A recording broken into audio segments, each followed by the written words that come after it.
Following Friday's devastation from the earthquake and tsunami in Japan, airports turned to chaos as many passengers became stranded and were unable to return home. Spring resident Austin Key was traveling in Japan during the massive quake, but is finally back home now in the Lone Star State, and he's joining us live this morning to share some of his experiences with us.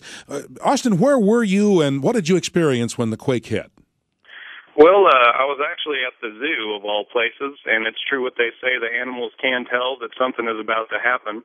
The rhinoceroses were getting a little restless, I noticed, and many of the other animals were acting kind of strange. At first, we kind of just thought that maybe this zoo is just better than all the American zoos because the animals are moving around and actually doing something. But it turned out that they had got a premonition for the upcoming earthquake. Well, when it happened, I'm sorry, go ahead. No, go ahead, Austin. When it actually happened, we were walking and taking pictures with all of our cameras out. You were in Tokyo, right?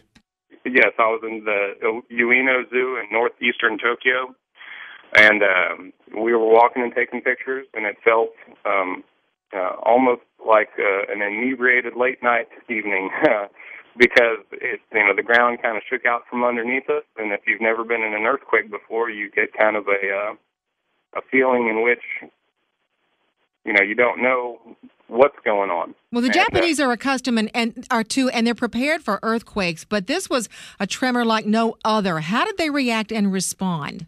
Well, at first, it was just kind of realizing the situation, and then as people, felt the violent shakes of this earthquake, everybody kind of, laid down on the ground and put their head in between their legs.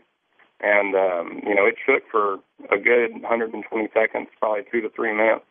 And, after that, it didn't stop shaking completely. I mean, we had aftershock earthquakes for the next 24 to 36 hours before we got out of Tokyo. What did you have to do to get home?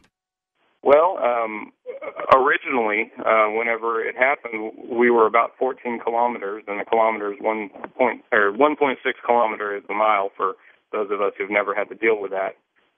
We were about 14 kilometers away from our hotel, and we couldn't use the public transit system, which normally works like clockwork. The train system, subway system, is unlike anything over on the state side.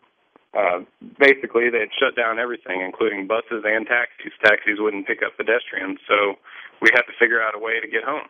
As you left Japan, what picture is etched in your memory, Austin?